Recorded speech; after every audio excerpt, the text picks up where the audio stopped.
Bona tarda a totes i a tots, sigueu molt benvingudes i benvinguts els ponents, els que heu vingut a escoltar aquest tercer debat públic del projecte Hidronet. Comentar el projecte Hidronet doncs és un projecte destinat a reduir no els riscos d'inundació, sinó els efectes d'aquestes inundacions sobre la població. Què ens ha portat? Doncs a que aquí col·laborem moltes administracions, que col·labori la Junta Central d'Usuaris d'Aigua, que col·labori la Universitat de Girona, que col·labori el Consorci del Ter. Es fan 3 actuacions directes en 3 ajuntaments, que és 3 ajuntaments col·lidants, que és Ullà, Gualta i Torroella, i que col·labori també la Diputació, i procedeixo a donar la benvinguda, a agrair que siguis aquí la diputada provincial i alcaldessa de la Jonquera. Aquí cedeixo ja la paraula. Gràcies alcalde, bona tarda a tothom. Com deia l'alcalde, ens toca donar la benvinguda en aquest tercer debat públic del projecte Hidronet Baix Ter, i em toca fer-ho, com deia l'alcalde, com a diputada delegada de programes europeus de la Diputació de Girona. En primer lloc, m'agradaria dedicar un petit moment per tenir presents a totes les persones i víctimes afectades per la Dana, especialment al País Valencià, però als altres territoris. Hem de dir que els fenòmens meteorològics extrems impactaran cada vegada més en les nostres vides i, per tant, tant les institucions com la societat civil organitzada cal que estiguem molt preparades per prevenir, però també per respondre davant d'episodis tan greus com aquests que s'han succeït. Si bé és cert que poca cosa podem fer davant d'aquests desastres naturals, també és ben cert que hi ha molt de camí per millorar en la gestió per tal que aquests desastres tinguin el mínim d'efectes en les persones, el mínim d'efectes possibles. Tornant al projecte en qüestió, el projecte Hidronet Baix Ter, que té l'objectiu, com es deia, de restaurar ecosistemes fluvials i reduir el risc d'inundació en entorns urbans a través de solucions basades en la natura, podem dir que és una contribució, aquest projecte, petita, una contribució, en aquest sentit a la plana del Baix Ter, que està dedicada per minimitzar els efectes de les petites inundacions. Aquest projecte, com deia bé l'alcalde, el formem a banda de la Diputació de Girona, els 3 ajuntaments limítrofs, Gualta, Torroella de Montgrí, l'Estartit i Ullà, i també la Universitat de Girona, el Consorci del Ter i la Junta Central d'Usuaris d'Aigua del Baix Ter. Aquests 7 socis en total, fa 2 anys que treballem, gràcies al finançament Next Generation de la Unió Europea rebut a través de la Fundació Biodiversitat. La iniciativa s'ha comentat, beneficis hidrològics a banda, també té molts beneficis ambientals. Les proves pilot que s'implementaran als municipis de Gualta, Torroella de Montgrí i Ullà, i que han de servir de model per tota la resta de la plana del Baix Ter, permetran retirar i alhora controlar les espècies vegetals invasores que deixen un paisatge monoespecífic i saturat. I el que es farà serà substituir-les per un mosaic vegetal d'espècies autòctones que potenciarà la biodiversitat i alhora reequilibrarà els ecosistemes naturals. És precisament la problemàtica de les espècies exòtiques invasores al Baix Ter la que ens porta avui aquí amb 4 ponents de luxe. En primer lloc, l'Emili García Bertú, catedràtic d'Ecologia de la Universitat de Girona, que ens mostrarà una visió general de la problemàtica i també dels danys que causen aquestes espècies exòtiques invasores. El seguirà l'Enric Fàbregas, biòleg i tècnic del Galanthus, que centrarà la seva exposició en la relació amb la legislació i també els protocols de gestió d'espècies exòtiques invasores. Seguidament, la Roser Rutgers, investigadora del CREAF i professora de la Universitat de Vic, partint del projecte ExoCat, la base de dades de les espècies exòtiques de Catalunya. També ens explicarà la situació actual de les invasions biològiques al nostre país. I tancarà totes aquestes exposicions el director de Sorelló, en Quim Pou, que parlarà sobre la problemàtica i la gestió de la fauna aquàtica del Baix Ter. Per la meva part res més, només dir-vos que us agraïm molt l'assistència i desitgem que el coneixement adquirit avui, que es compartirà en aquest tercer debat, us sembli interessant i sobretot us sembli útil. És per això que us encoratgem a participar-hi activament durant el torn obert de preguntes. Moltes gràcies a tots.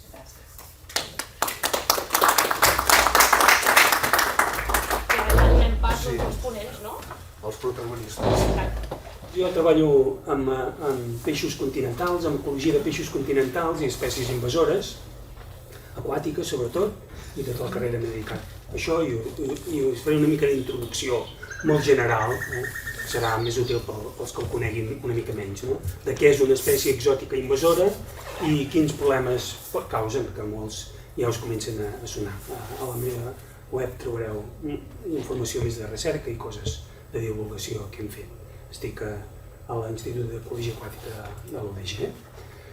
Aleshores, si mirem què és una espècie invasora, aquí teniu diferents definicions, però ens podem quedar una mica amb la de baix, aquesta d'aquí de baix, que de fet és de la legislació espanyola, tenim un catàleg espanyol d'espècies exòtiques invasores, i que està regulat, entre altres lleis, que després us en parlaran, per la llei de patrimoni natural i de la biodiversitat. De manera que les espècies exòtiques invasores és això que teniu aquí, que ja us sona, són les espècies introduïdes, establertes, i espècies introduïdes d'altres llocs que s'estableixen, que això vol dir que són capaces de reproduir-se, establir-se i viure i formar poblacions en un nou ecosistema, i a partir d'aquí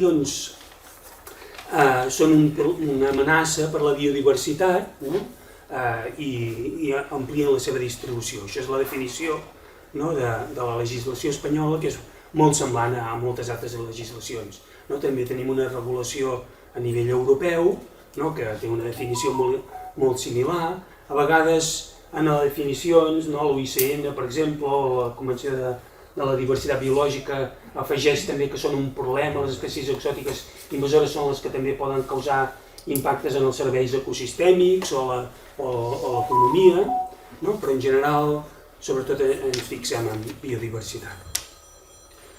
Aleshores, pels biòlegs la definició és una mica diferent. Sovint diem que una espècie invasora, de fet no és fàcil que una espècie sigui invasora en un nou territori.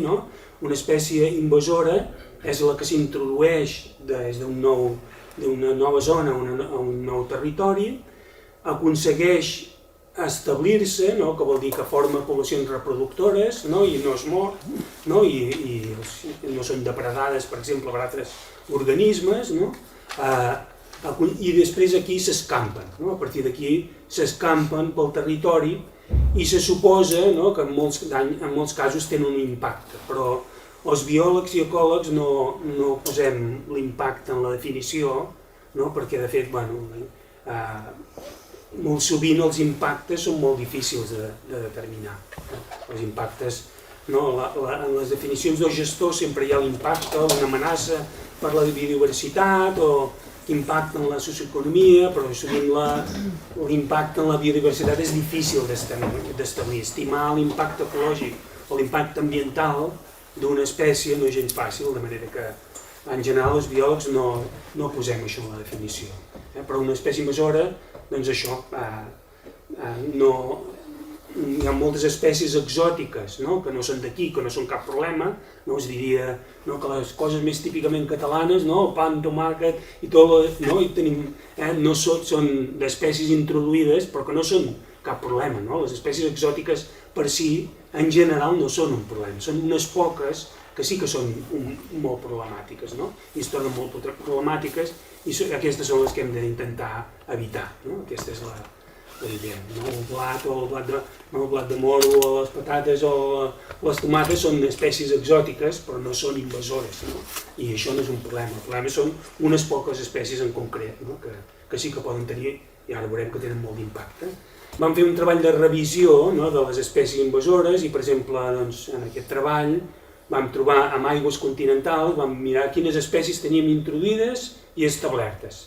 I a la península tenim uns 40 vertebrats, 39 espècies de vertebrats, la majoria peixos, dels quals molts us sonaran. La carpa, per exemple, o la gambúcia, que és molt abundant aquí al Baix Ter, o el silur, que també n'haureu sentit a parlar, el burn, o la perca americana o black bass, no? Totes aquestes espècies són espècies que no són de la península, no? I estan introduïdes aquí, s'han establert i tenen molts impactes, no? La carpa, per exemple, és una espècie que arranca la vegetació dels rius, augmenta la turbidesa dels llocs i per tant doncs, això en un lloc que hi hagi carpes hi haurà menys macròfits, hi haurà aigua molt més tèrbola i amb menys qualitat. No?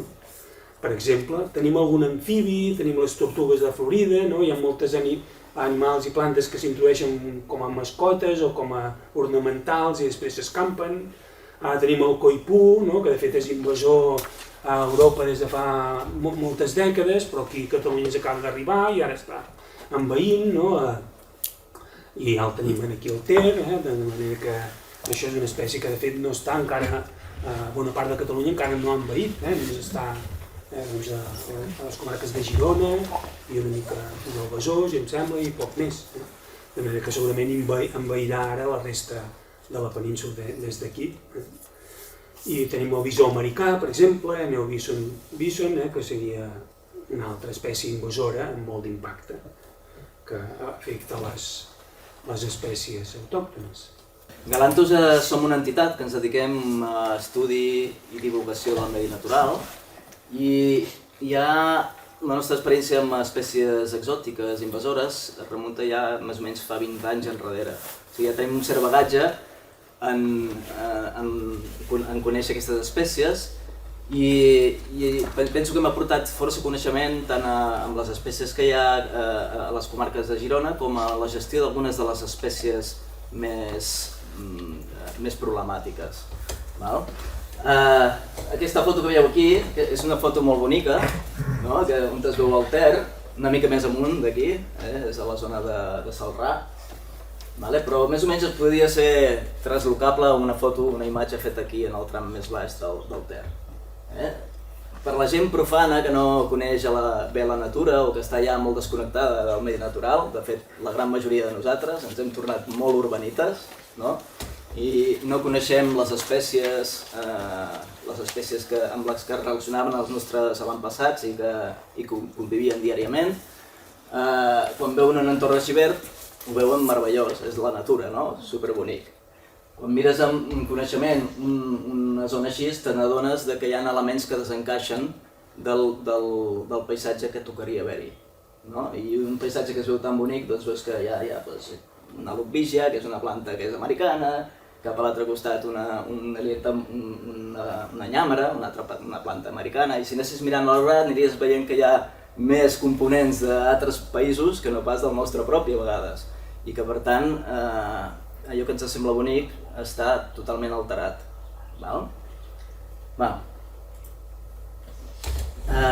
L'Emili ja ha explicat molt bé el concepte d'espècie invasora, però nosaltres en aquesta xerrada ens concentrarem en les plantes, perquè és el nostre camp en què ens hem concentrat més, amb la flora exòtica. No sé si trepitjaré una mica alguna que es dirà després, però bueno, anirem repetint perquè quedi ben recalcat. En el món, veieu, ja he ficat flora exòtica invasora, he ficat les 3 sigles, FEI, de flora, la F, tenim unes 323.000 espècies de flora, de plantes, en tot el món. Què passa? Quan estan totes en el seu lloc, formen part d'un engranatge, d'un ecosistema, en què tot està molt ben encaixat i fan les seves funcions dins del seu propi ecosistema. Què passa quan transloquem una planta d'aquestes, de manera voluntària o involuntària, cap a una altra regió, cap a un altre lloc del planeta, Doncs mireu, aquí a Catalunya, per exemple, ja tenim la segona sigla marcada, la E, flora exòtica. D'espècies exòtiques a Catalunya en tenim unes 1.119. No sé, això segurament haurà crescut, o sigui, el número sempre va fent, el marcador va pujant, sempre s'introdueixen coses noves.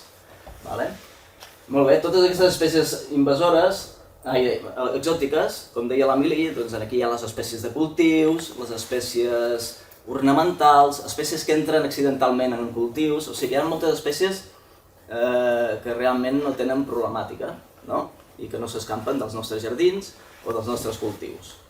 Però hi ha una petita part d'aquestes espècies que arriben a tenir la possibilitat de germinar fora dels jardins. Per exemple, segur que la flor de nit molts la teniu a casa, no? I de vegades us adoneu compte que, ostres, comencen a sortir per aquí, per allà, no? Van saltant a diferents llocs. Normalment, la majoria de plantes, com la flor de nit, s'arriben a naturalitzar però no arriben a portar problemes grans, no? Sinó que formen poblaments per allà al costat del jardí o per allà, però no s'arriben a escampar molt més. Llavors hi ha una altra sèrie de plantes que arriben a fer un pas més, que aquestes sí que són les que considerem problemàtiques, que són la flora exòtica invasora. En aquest cas es considera que hi ha un centenar d'espècies a Catalunya que es consideren invasores. O sigui que ja veieu, d'aquest gruix de 1.000 i alguna cosa ens quedem amb 100. Aquestes espècies invasores ja tenen un comportament diferent. Aquesta que veieu aquí és el raïm de moro, la coneixeu? N'he portat una perquè us la passeu. Sí. I abans passant per aquí he anat parant a buscar totes. Això és el raïm de moro, segur que la coneixeu. Sí. Sí, que surt sota bosc de boscos de ribera o boscos humits. A vegades molt lluny de llocs que n'hi ha, s'escampa molt lluny. I el fet és que s'escampa amb les llavors, els ocells mengen els fruits i l'escampen. Aquesta planta el que té, si la passeu, és una planta que ha aconseguit naturalitzar-se i ha aconseguit entrar dins d'hàbitats naturals, hàbitats ben constituïts. I el podem trobar en boscos de ribera sota. Quins impactes té? Doncs aquesta, si no hi ha una alteració molt grossa, no té molt d'impacte, va creixent aquí i allà, a més dona una mica de menjar als ocells, però alguna cosa segur que de l'engranatge de l'ecosistema fa que balli. Hi ha altres espècies, que encara són més poques que aquestes 112, que arriben a ser transformadores, encara molt més problemàtiques. Per exemple, aquí tenim la robínia, l'escàcia, que tothom més o menys la coneix, molt apreciada pels que fan mel, els apicultors, perquè té una floració molt melífuga i molt apreciada per una mel molt transparent. Què passa amb aquesta planta? Doncs aquesta planta és capaç de, amb les arrels, i té una flora que viu en simbiosi, uns microorganismes, que fan que fixin nitrogen al terra. És com les lleguminoses, les mongetes, altres plantes tenen aquest tipus de microorganismes que ajuden a enriquir el sòl de nutrients. Aquesta planta, quan creix en un indret, el que fa és anar enriquint el sòl i transformar la vegetació que hi havia inicialment en un altre tipus. No deixa evolucionar la pròpia vegetació de la zona i es reafirmen allà intentant fer un bosc únicament de robínies. Aquesta planta està molt escampada a Catalunya, perquè es va introduir antigament i es va potenciar molt forestalment pels seus usos, per la seva fusta forta i per la seva floració. I això són molt poques de les invasores, les que són transformadores. Es diu que hi ha una regla del 10%, si heu vist els números més o menys, el 10% de les espècies exòtiques que entren arriben a naturalitzar-se, de les que es naturalitzen el 10% poden ser invasores i d'aquestes invasores el 10% són transformadores, i són això, molt poques. Jo soc la Roser Rutxés, vinc del CREAF i us presentaré aquesta base de dades que ja s'ha comentat.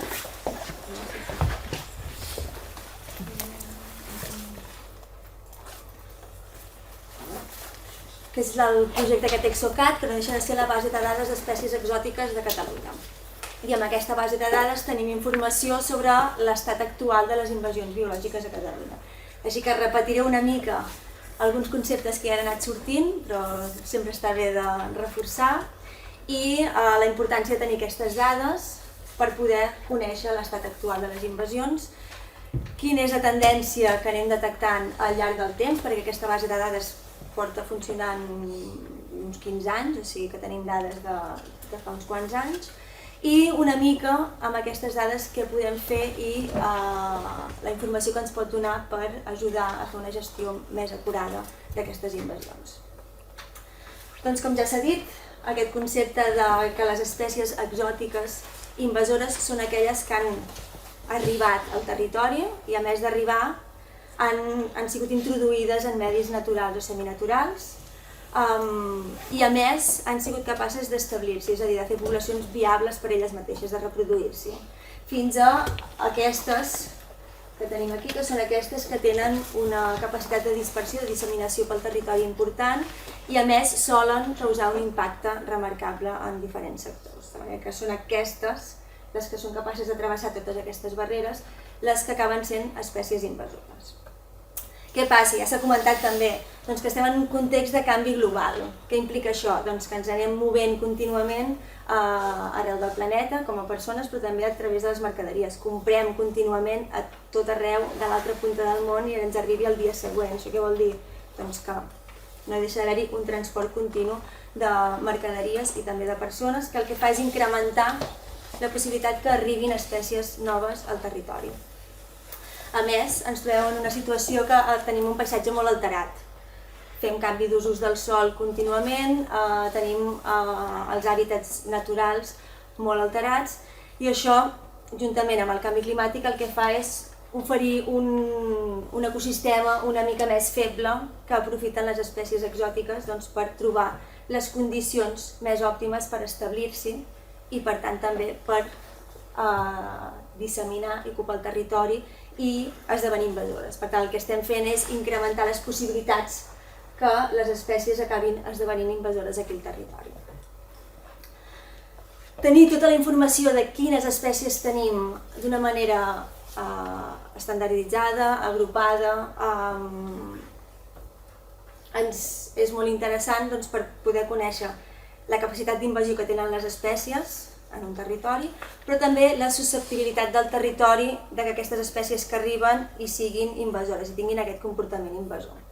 I una mica això és el que fem a través d'aquesta base de dades ExoCat, on recollim informació que ens arriba doncs, de publicacions que es fan, però també des de l'administració pública, a través dels agents rurals, a través de col·laboradors, a través d'experts, que ens cedeixen, ens donen la informació de detecció d'espècies exòtiques, de noves espècies, i recollim la informació del seu estat d'invasió a Catalunya. Com dèiem, no totes són invasores, per tant també tenim les que només són exòtiques, les que només són introduïdes, les que són establertes i també les que són invasores.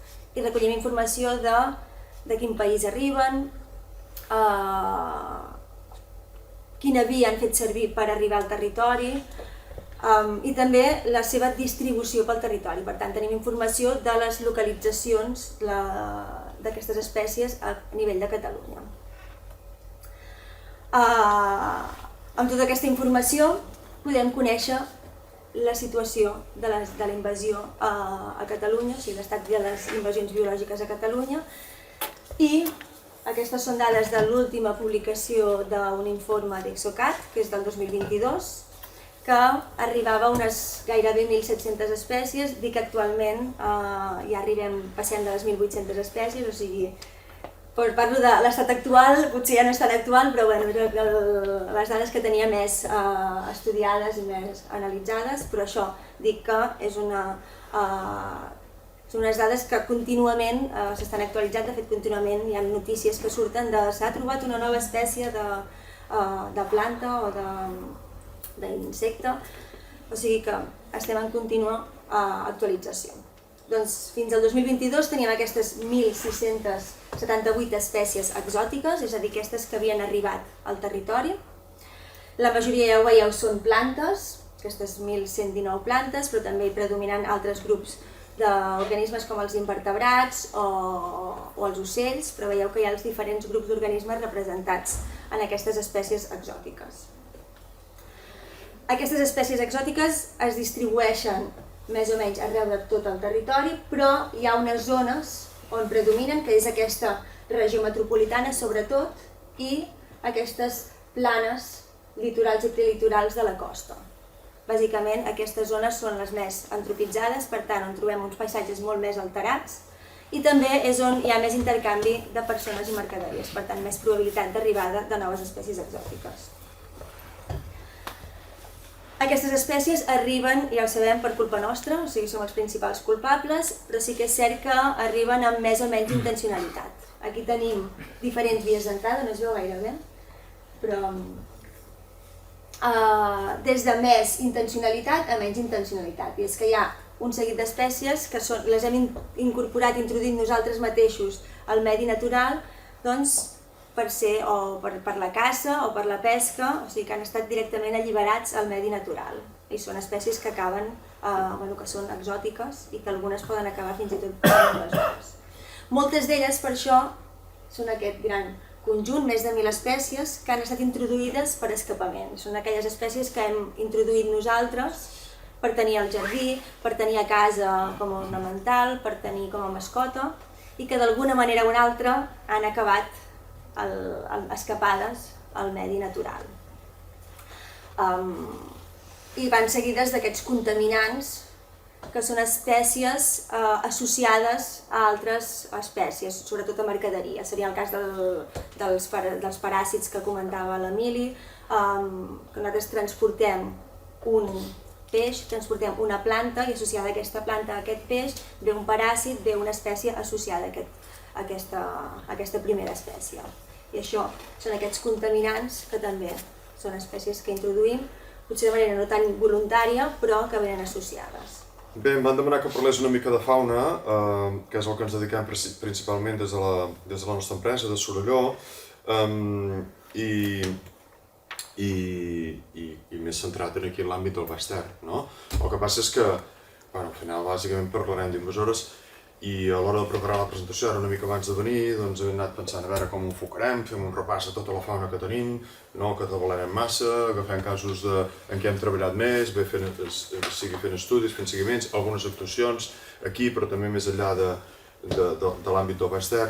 Al final he fet una mica poti-poti, però ja us dic que no repassarem totes les espècies de fauna, perquè no tindria sentit, no acabaríem, malauradament, necessitaríem una tarda sencera per dir-ne alguna cosa de cada espècie, i ens centrarem en algunes, una petita tria, que són dins aquest grup d'aquestes 3 fotos que teniu aquí, és a dir, parlarem molt breument d'una espècie invasora típica, una gran invasora, que seria el prototip d'invasora després de tot el que hem sentit, que és el cranc de riu americà, el cranc roig, el cranc de Louisiana, el que teniu aquí a l'esquerra, d'una poc coneguda, tot i que probablement els que esteu aquí tots n'heu sentit a parlar, o us hi heu entrebancat literalment, que és la naia d'exòtica, aquesta que hi ha aquí mig, que pot créixer bastant, com a curiositat sapigueu que això arriba a fregar els 30 centímetres. Aquesta petxineta que veieu aquí no és tan petxineta, les adultes arriben gairebé a 30 centímetres, i aquí el Baix Ter n'és ple.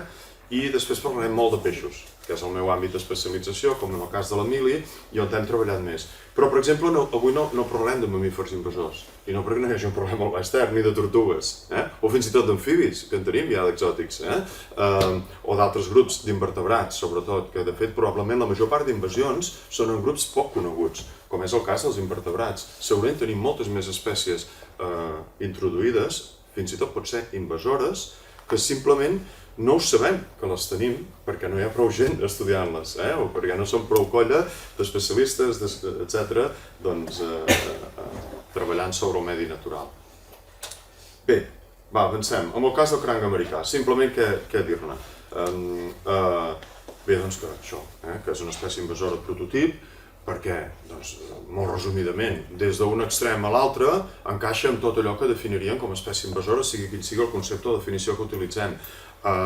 D'entrada, per exemple, afecta la biodiversitat, i tant, de moltes maneres, l'Emili ja ho ha comentat, per exemple, és un bioturbador, com ho és la carpa, és a dir, resuspensiona el sediment, elimina la vegetació submergida, afecta directament espècies amenaçades, com els amfibis, fins i tot alguns peixos, i és molt conegut, segurament la majoria ho heu sentit a parlar, d'aquest transmissor d'una malaltia letal, definitivament letal, per tots aquells crancs que no són d'origen nord-americà. Per tant, tots els crancs autòctons a qualsevol regió del món amb el qual hi entri en contacte i que no siguin americans. Per tant, si l'introduïm a Malàcia i a Malàcia hi ha crancs autòctons, pam, llepen, per culpa dels crancs americans, aquest o qualsevol altra espècie.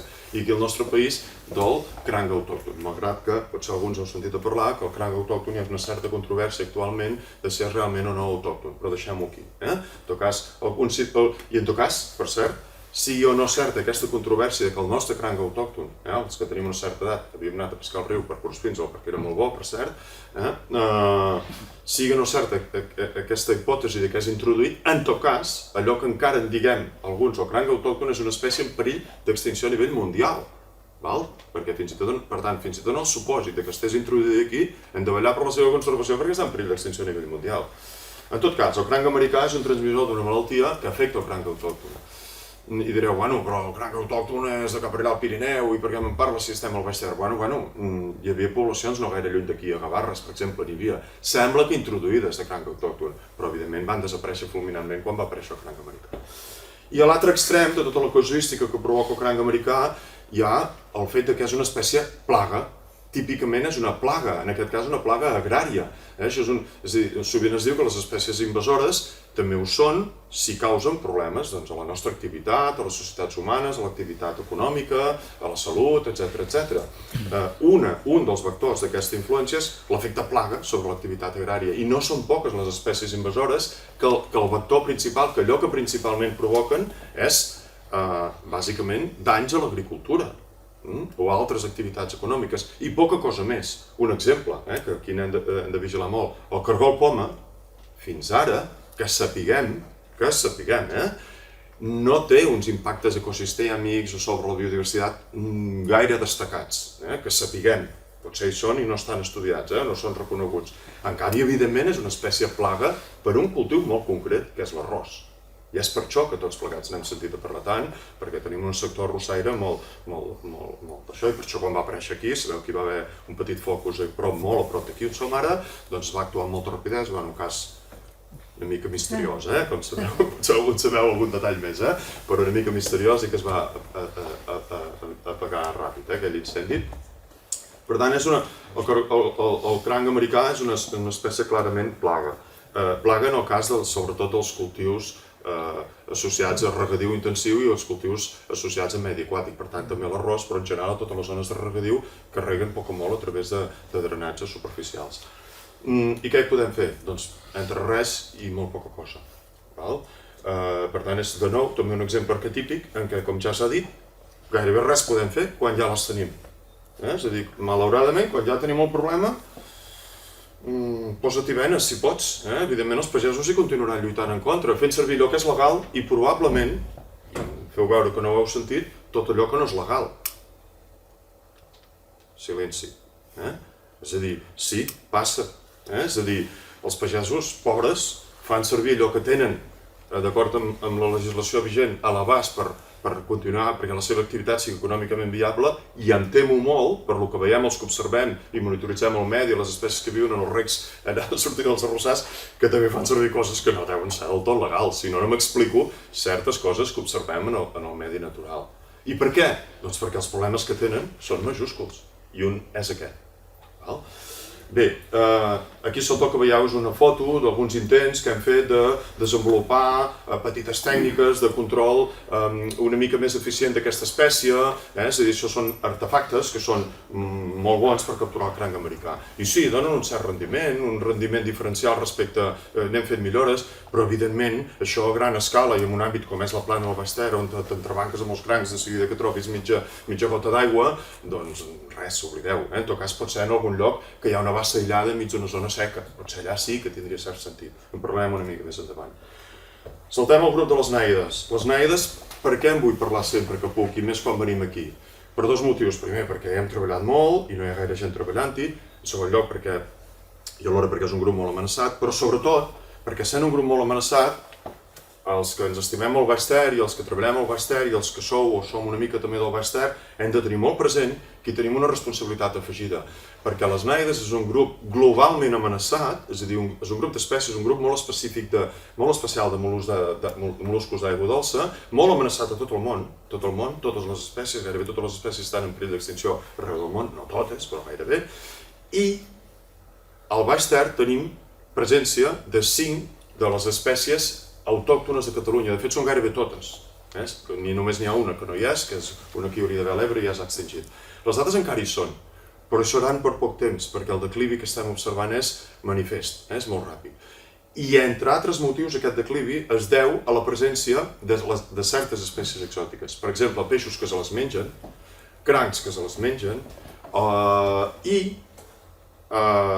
la presència d'una nàiada exòtica, que és aquesta que teniu marcada en vermell, la nàiada asiàtica, diguem-ne així, aquesta que abans us he dit que era tan gran. De fet, mireu els números. Aquí teniu per conca, la barra vermella és simplement el número d'espècies exòtiques que hi ha a Catalunya, dalt de tot, o conca per conca. I la verda, les autòctones. Número d'espècies. Però és que, de fet, si anéssim ara mateix a fer una pesca aquí al riu Tera, aquí davant, o el rec del Molí, aquí a Gualta, probablement els 100 primers peixos que agaféssim serien de 3, 4 o 5 espècies exòtiques. I quan agaféssim 101, poder sortiria una anguila o un peix autòcton. Per tant, la majoria són exòtics. Encara que quedin les espècies autòctones hi siguin, però en número molt petit. Per tant, el drama és enorme. I malgrat que a Catalunya, Déu-n'hi-do, la densitat d'ictiòlegs que som i que fem estudis, tant des de la universitat com des de les empreses, com des de les administracions, encara no en som prou conscients de la magnitud de la tragèdia. I encara no està ben incorporada aquesta situació a les nostres una mica anàlisis de la situació de partida.